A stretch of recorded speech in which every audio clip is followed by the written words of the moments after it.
आपल्या भारतातच नव्हे तर अवघ्या जगभरात अनेक राज्य होऊन गेली, पण त्यामध्ये सार्वभौमत्व निभावणारे आणि समाजाच्या हितासाठी काम करणारे फारच कमी राज्य आपल्याला पाहायला मिळाले.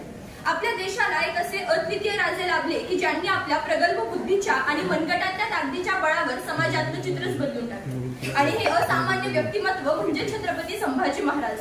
अचाट धैर्य, अजोड पराक्रम आणि असामान्य शौर्य असणारे प्रजापती म्हणजे महाराज. गुलामगिरीच्या वाळवंटामध्ये स्वातंत्र्याचा सुखावा देणारे क्रांतिकारक म्हणजे महाराज. जवळजवळ 400 वर्षांच्या स्वराज्याच्या इतिहासामध्ये आणि मराठी मातीच्या अस्मितेमध्ये जिवंत असणारे व्यक्तिमत्व म्हणजे महाराज. आणि म्हणूनच मित्र हो, छत्रपती संभाजी महाराज हे फक्त एक नाव नाही, ही फक्त एक व्यक्ती नाही, तर तो प्रवाही विचार आहे.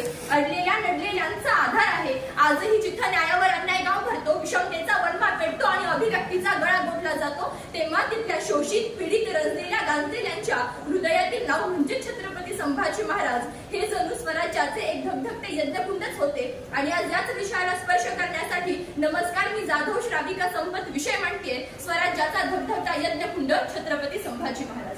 छत्रपती संभाजी महाराजांना स्वराज्याचा धगधगता यज्ञकुंड म्हणून संबोधलं जातं. याचं मुख्य कारण म्हणजे त्यांच्या राज्यकारभारामधील सार्वभौमत्व. तर ढोबळमानाने एक सार्वभौम राजा कसा असावा, तर विविध क्षेत्रांमध्ये लोकोपयोगी कामे करून विकासाचा आलेख वाढवणारा, प्रजेचे समाधान हेच एकमेव लक्ष असणारा, संकटांवर पाय रोवून उभे न राहता समर्थपणे झेप घेणारा राजा म्हणजेच सार्वभौमत्व निभावणारा राजा. 14 मे 1657 पुरंदर किल्ल्यावर एक छावा जन्माला आला, ज्यांनी आपल्या मातृभूमीविषयी असणारी निष्ठा वेळोवेळी आपल्या कार्यातून दाखवून दिली. छत्रपती संभाजी महाराजांनी अगदी लहानपणापासूनच स्वराज्याची बांधणी व्यवस्थितरित्या समजावून घेतली. स्वराज्याचा मुख्य उद्देश हा रयतेला गुलामगिरीपासून मुक्त करणं हा आहे, हे त्यांनी त्यांच्या आबासाहेबांकडून म्हणजे छत्रपती शिवाजी महाराजांकडून समजावून घेतले. लहानपणीच मातेचं छत्र त्यांच्यापासून हिरावलं, पण त्या दुःखाला कवठाळून न बसता आपल्या मातोश्रींसाठी स्वराज्याच्या जडणघडणीमध्ये कणखरपणे उभे राहण्याची जिद्द त्यांनी ठेवली. माझी जाऊ साहेबांचे प्रेम, शिकवण, पुतळा राणी साहेबांची माया, वात्सल्य आणि स्वराज्याविषयी असणारी निष्ठा त्यांना त्यांच्या जडणघडणीमध्ये एक परिपूर्ण व्यक्तिमत्व बनवून गेले. रणांगणावर युद्धाला तल्लख बुद्धीची जोड दे, अडलेल्या नडलेल्यांचा आधार बनत, चातुर्याने मोहिमा आखून विजय प्राप्त करून मनगटातील ताकद दाखवत आणि नंतर त्याच हातातल्या लेखणीने प्रत्येकाचं मन मोहून टाकणारं साहित्य लिहिणारे आणि समाजातल्या प्रत्येकाशी रयतेचा सेवक हे एकमेव नातं निभावणारे व्यक्तिमत्व म्हणजे सार्वभौमत्वाची एक ओळखच होती. संभाजी राजांना रणांगणावर युद्धांमध्ये कधीच अपयश आलं नाही. याचं मुख्य कारण म्हणजे शक्तीपेक्षा युक्ती श्रेष्ठ या वाक्याला राजे वेळोवेळी योग्य न्याय देत असत. छत्रपती संभाजी महाराजांना शत्रूची युद्धनीती समजावून घेताना कधीच अपयश आलं नाही, परंतु दुर्दैवाने आपल्याच माणसांची कटकारस्थानं जाणून घेण्यात राजांचं निर्मळ मन खरंच अपयशी झालं. संभाजी राजांची खरी ताकद काय होती, तर तो त्यांचा स्वभाव. याच स्वभावाच्या बळावर त्यांनी विविध शत्रूंना आपलंसं केलं. रयतेच्या मनामध्ये राजांबद्दल विशेष आत्मीयता निर्माण झाली फक्त त्यांच्या स्वभावामुळेच. याच स्वभावाच्या बळावर कवी कलशांसारखे मित्र त्यांना मिळाले, ज्यांनी अखेरच्या श्वासापर्यंत राजांना साथ दिली.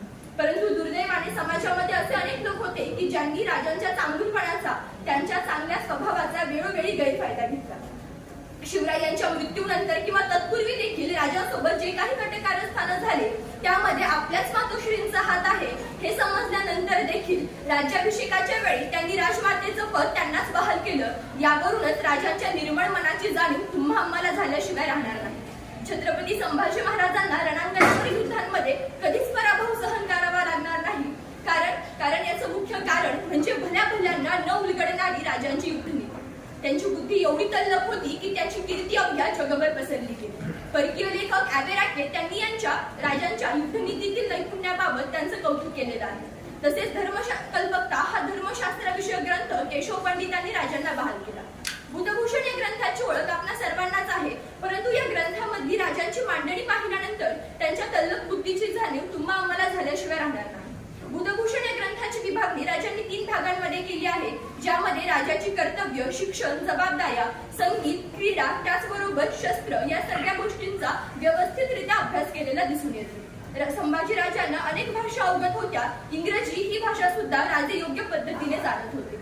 छत्रपती संभाजी महाराजांना एक अजिंक्य योद्धा म्हणून संबोधलं जातं, कारण आयुष्याच्या शेवटच्या टप्प्यावर जिथं त्यांना त्यांचा मृत्यू डोळ्यासमोर दिसत होता तेव्हा देखील न डगमगता राजे त्या मृत्यूला सामोरे गेले आणि त्याच दिवशी मराठ्यांचा गुलामगिरी विरुद्ध असणारा वनवा अधिक जोमानं पेटत गेला आणि मराठ्यांना गुलामगिरी विरुद्ध केलेल्या युद्धामध्ये विजय प्राप्त झाला. कारण त्याच दिवसापासून असंख्य जनतेच्या मनामध्ये स्वराज्याविषयी असणारी आत्मीयता वाढीस लागली, अन्यायाला वाचा फोडण्याची जिद्द निर्माण झाली आणि ताठ मानेने जगण्याचा आत्मविश्वास निर्माण झाला. हेच एका सार्वभौम राजाचं खरं यश असतं असं मला वाटतं.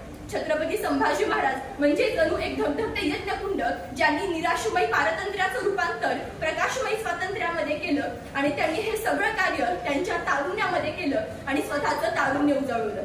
पण आज जेव्हा सध्याच्या समाज जीवनात ते तरुण आम्ही पाहतो, तेव्हा या तरुणांसाठी चित्रपटातील अभिनेते व इंस्टाग्रामवरच्या रील्स वरील कलाकार त्यांचे आदर्श असतात. पण जर सुदैवाने या तरुणांनी छत्रपती संभाजी महाराजांसारख्या व्यक्तिमत्वांना, छत्रपती शिवाजी महाराजांसारख्या व्यक्तिमत्वांना, शाहू फुले आंबेडकरांना जर स्वतःचा आदर्श मानलं तर नक्कीच आपला भारत प्रगतीपथावर जाईल आणि लवकरात लवकर आपला भारत महासत्ताक बनेल. हाच माफक आशावाद या ठिकाणी व्यक्त करते आणि तेच माझ्या वाणीला पूर्णविराम देते. मनःपूर्वक धन्यवाद.